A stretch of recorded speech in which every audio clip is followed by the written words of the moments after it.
Friends, ಹೇಗಿದ್ದೀರಾ ಎಲ್ಲರೂ? Welcome to my cooking channel. ನಾನಿವತ್ತು ದೋಸೆ ಹಿಟ್ಟು ಇಲ್ದಿರೇ ದೋಸೆ ಮಾಡೋದು ಯಾವ ರೀತಿ ಅಂತ ಹೇಳ್ಬಿಟ್ಟು ತೋರಿಸ್ಕೊಡ್ತೀನಿ. ಬನ್ನಿ ಈಗ ವಿಡಿಯೋನ ಸ್ಟಾರ್ಟ್ ಮಾಡೋಣ. ಇದು ತುಂಬಾ ಈಸಿ ರೆಸಿಪಿ. ಬನ್ನಿ ಈಗ ವಿಡಿಯೋ ಸ್ಟಾರ್ಟ್ ಮಾಡೋಣ. ನಾನಿಲ್ಲಿ ಅರ್ಧ ಕಪ್ನಷ್ಟು ಅವಲಕ್ಕಿನ ತಗೊಂಡಿದ್ದೀನಿ. ಅದನ್ನು ಚೆನ್ನಾಗಿ ವಾಶ್ ಮಾಡಿಕೊಂಡು ಅದಕ್ಕೆ ಒಂದು ಅರ್ಧ ಕಪ್ನಷ್ಟು ಬಾಂಬೆ ರವೆನೂ ಸಹ ಹಾಕ್ಕೊತಿದ್ದೀನಿ. ಮತ್ತು ಅದಕ್ಕೆ ಅರ್ಧ ಕಪ್ಪಿನಷ್ಟು ಗಟ್ಟಿ ಮೊಸರನ್ನು ಹಾಕಿದ್ದೀನಿ. ನಾನಿಲ್ಲಿ ಹಾಕಿರುವಂಥದ್ದನ್ನೆಲ್ಲ ಚೆನ್ನಾಗಿ ಒಂದ್ಸರಿ ಸೌಟ್ನ ಸಹಾಯದಿಂದ ಮಿಕ್ಸ್ ಮಾಡ್ಕೊತಾ ಇದ್ದೀನಿ.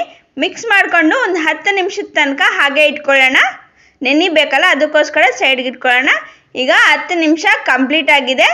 ಮತ್ತೊಮ್ಮೆ ಇದನ್ನೆಲ್ಲ ಚೆನ್ನಾಗಿ ಮಿಕ್ಸ್ ಮಾಡಿಕೊಂಡು ಇದನ್ನು ಒಂದು ಮಿಕ್ಸಿ ಜಾರ್ಗೆ ಹಾಕ್ಕೋಬೇಕಾಗುತ್ತೆ. ಮಿಕ್ಸಿ ಜಾರ್ಗೆ ಹಾಕ್ಕೊಂಡು ಚೆನ್ನಾಗಿ ನುಣ್ಣಕ್ಕೆ ರುಬ್ಕೋಬೇಕು. ಆದರೆ ಇದಕ್ಕೆ ಒಂದು ಅರ್ಧ ಗ್ಲಾಸಿನಷ್ಟು ನೀರು ಸಹ ಆ್ಯಡ್ ಮಾಡಬೇಕು. ನಂತರ ಚೆನ್ನಾಗಿ ನುಣ್ಣಕ್ಕೆ ಪೇಸ್ಟ್ ಮಾಡ್ಕೊಳ್ಳೋಣ. ಪೇಸ್ಟ್ ಮಾಡಿರುವಂತಹ ಪ್ಯೂರಿನೆಲ್ಲ ಒಂದು ಬೌಲ್ಗೆ ಹಾಕ್ಕೊಳ್ಳೋಣ. ಹಾಕ್ಕೊಂಡು ಮತ್ತೊಮ್ಮೆ ಇದನ್ನು ಒಂದ್ಸರಿ ಚೆನ್ನಾಗಿ ಮಿಕ್ಸ್ ಮಾಡ್ಕೊಳ್ಳಿ. ನಂತರ ಇದಕ್ಕೆ ರುಚಿಗೆ ತಕ್ಕಷ್ಟು ಉಪ್ಪನ್ನು ಸಹ ಸೇರಿಸಿ ಮತ್ತೊಮ್ಮೆ ಮಿಕ್ಸ್ ಮಾಡಿ. ನೆಕ್ಸ್ಟ್ ನಾವು ಇದಕ್ಕೆ ಒಂದು ಅರ್ಧ ಕಪ್ಪಿನಷ್ಟು ಅಕ್ಕಿ ಹಿಟ್ಟನ್ನು ಸಹ ಸೇರಿಸ್ಕೋಬೇಕು. ಅದನ್ನು ಸಹ ಹಾಕಿ ಚೆನ್ನಾಗಿ ಮತ್ತೊಮ್ಮೆ ಮಿಕ್ಸ್ ಮಾಡ್ಕೊಳ್ಳಿ. ಇದೆಲ್ಲ ಮಿಕ್ಸ್ ಆದ ನಂತರ ನಾವು ಇನ್ಸ್ಟೆಂಟಾಗಿ ದೋಸೆ ಮಾಡ್ತಿರೋದ್ರಿಂದ ನಾವು ಇದಕ್ಕೆ ಸೋಡಾನು ಸಹ ಬಳಸಬೇಕಾಗುತ್ತೆ. ಅದಕ್ಕೆ ನಾನೊಂದು 1/4 ಸ್ಪೂನಿನಷ್ಟು ಸೋಡಾನು ಸಹ ಹಾಕ್ಕೊಂಡು ಚೆನ್ನಾಗಿ ಮಿಕ್ಸ್ ಮಾಡ್ಕೋತೀನಿ.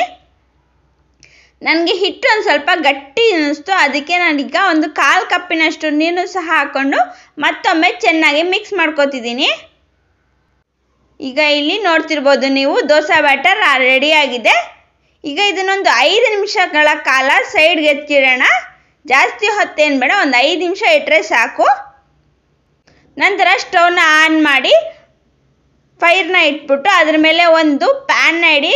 ಪ್ಯಾನ್ನ ಹೀಟ್ ಆಗ್ಲಿಕ್ಕೆ ಬಿಡಿ.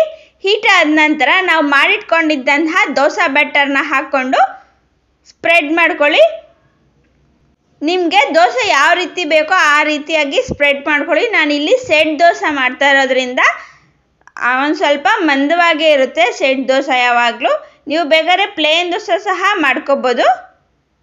ದೋಸೆ ಬ್ಯಾಟರ್ನ ಹೆಂಚು ಮೇಲೆ ಹಾಕಿದ ನಂತರ ಅದ್ರ ಮೇಲೆ 1 ಸ್ಪೂನಿನಷ್ಟು ಆಯಿಲ್ನು ಸಹ ಹಾಕಿ ನಂತರ ಅದ್ರ ಮೇಲೆ ಒಂದು ಲಿಡ್ನ ಕ್ಲೋಸ್ ಮಾಡಿ ಒಂದು 2 ನಿಮಿಷಗಳ ಕಾಲ ಮೀಡಿಯಂ ಫ್ಲೇಮಲ್ಲಿ ಬೇಯಿಸ್ಕೊಳ್ಳಿ.